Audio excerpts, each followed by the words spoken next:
How's it going? I'm Nick, this is Lemmy, and we're here to discuss the differences between diag and shotgunning parts. We have our resident shotgunner here today, and we're gonna get started.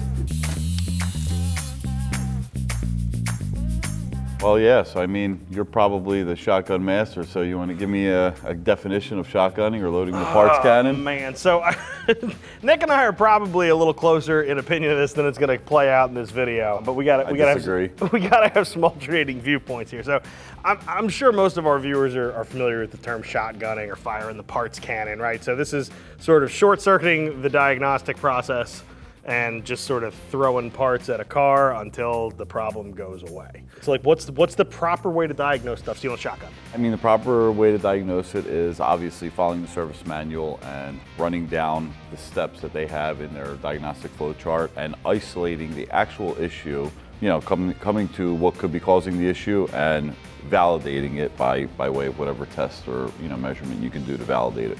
Yeah, I think I would agree with that.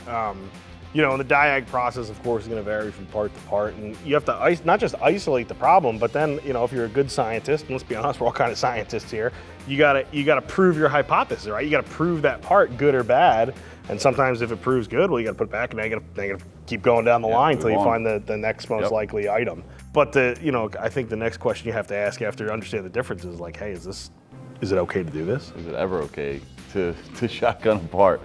I mean, for me, I think there are situations that you will potentially shotgun a part. I mean, if you have something that's going to take you an hour or two to diagnose it, but the part's $12, you're not going to charge, you know, $150 to diagnose a part that costs $20. My objective is to find the problem and save the customer money. Do it as efficiently as possible. And essentially, if I'm going to be, you know, looking selfishly, if I'm going to charge the customer $200 and it's because I'm going to just replace a part that they don't need, or I'm going to actually properly diagnose it, I'd rather diagnose it and put the $200 in my pocket than just put parts that are unneeded. Yeah, I agree with you. And I do agree, too. There are times financially that might not make a ton of sense. There's a fine line, really, between shotgunning, just guessing at what it is that might be wrong, and kind of, you know, using your experience, you know, previous things that have gone wrong and sort of starting at a known problem area, especially if it's a particular year, make, or model of vehicle you're having an issue with. So one of the things I wanted to relate is when I worked at a Ford dealer, this is a long time ago, but Ford used to have these ignition control modules that was mounted up to the distributor on a lot of their vehicles. I think 302s had them,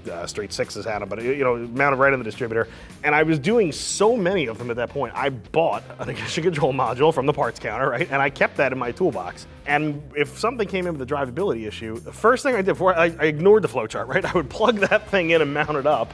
And if it worked, okay, great. Now I know what's wrong. Leave that one in the car, go get another one from the parts counter. I don't know if you want to call that either shotgunning a part or possibly reworking the diagnostic process so it works a little more efficiently for you. But that's an example to me where I like at that time I felt like that style of shotgunning a part was I mean, listen, if you found something that you're constantly seeing and you could have that part on hand, I mean, yeah, as long as you're not playing with the customer's money. I think you almost have to call that into question for the definition, right? When does experience and judgment sort of, like, at what point does that sort of fall into like bad diagnostic work or shoddy diag?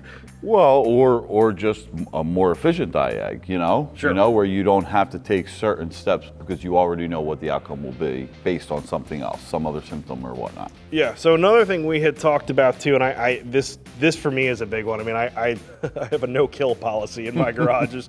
We get some real junk in there. And, you know, when a car comes in and it's real whooped, right? A lot of things are worn. Not worn out, but worn. Sometimes it can be tricky to know exactly acutely what is causing the exact problem that's happening, right? Like all this stuff is maybe stacking up a little bit, but there's often one cause, but it's hard to determine what it is sometimes if a couple things are just a little out of spec. But yeah, but experientially you feel like it might still should work maybe a little bit. That gets a little hairy too. Yeah, so I mean, in those situations, you know, if you're diagnosing like a misfire and you start pulling it apart, you find like a plug that's worn out, probably not the actual cause of the misfire, but it's definitely going to contribute to a misfire. You're going to replace that part. And, you know, one could say that that's shotgunning, but, you know, if you're trying to do that first and see if the problem persists, but to me, that's more of a, you know, a routine maintenance that you're doing at the time that you're diagnosing this misfire issue. There's a rolled up issue. Like for instance, I think it's funny whenever I see like, you know, on a maintenance chart, you'll see the I for inspect under spark plugs. I'm not inspecting a spark plug, I'm gonna put that in. I'm already in here. The labor's so high relative to the cost of the plug, you just get plugs. Right. And that's almost the point too, is like at what point is shotgunning actually beneficial for the customer, right? Like, and I don't think that's the classic definition of shotgunning, of course, but exactly. There is a little weird bleed over there sometimes. For sure. You know, and the other thing too is like we got to talk efficiency, right? Like to your point, like you had mentioned, you know, if I can move this thing in or out. I mean, sometimes it's more efficient to shotgun apart, right? It can just be faster to move in and out. Right. I think, and cheaper. Like, and that's when I think it's okay. When it's cheaper to shotgun than it is to diagnose. Sometimes saves you time and the customer money, right? Like, yeah, exactly. Cheaper is it's better there. You know, I gotta ask: is it shotgunning? If you don't know any better, right? Like you know as well as I do, if I'm shotgunning something, I feel a little guilty inside, right? I'm like, I probably ought to be doing this correctly, and you do too.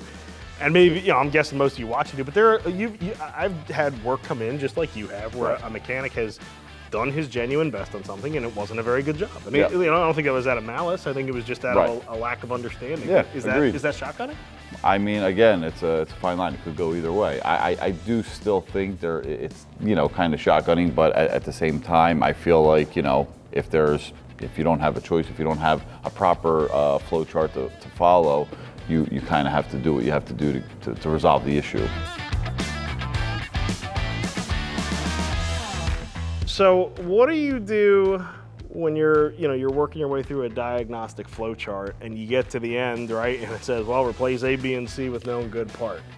So while I don't see that often, it does come up. But yeah, you kind of have to use your experience to figure out. I mean, if they're all wear items, you might want to replace all the parts. But if it's a scenario where, you know, you have some inexpensive parts and some really expensive parts, you might want to opt to just replace that cheaper part. And yeah, I guess it is kind of a shotgun, but that's part of their diagnostic process, so you kind of have to follow that, right? Yeah, I agree. And it's funny too, because customers will get frustrated with that too. You know, I think also too, you have to use your gut a little bit. Like you said earlier, there's like that bleed over from experiential into kind of guessing, right? Like, absolutely. But when I am faced with that, I do still try to use my own diagnostic skills to kind of isolate what would be the most probable, you know, cause. Sure, I've definitely done that too, and you know, it almost raises the question of, is there shotgun and then diag by the book, and then maybe one step beyond, right? I mean, even think about a lot of the products we make here at Dorman, right, where it's just known that that's bad. You're supposed to throw it away and replace it with a new one. But a lot of times it's just one piece of an assembly that breaks a lot. So.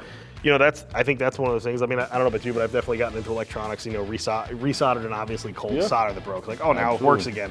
You're not supposed to repair that, but you just diagged beyond what the book told you to. So that's also an option too. It's funny. I don't think before this video I thought about things on such a spectrum. But. Yeah, absolutely. Yeah. So I mean, as a good tech, you're gonna want to do that. That's where your mind's gonna go. You know, unless you're like a shotgun tech. Well, I think that'll about do it for this episode. Thanks for checking this out. Make sure you share some of your strategies, thoughts. If you want to tease me about shotgun and stuff, that's totally fine. Drop your thoughts down there in the comments. For Dorman Products, that's Nick. I'm Lem. We're out of here.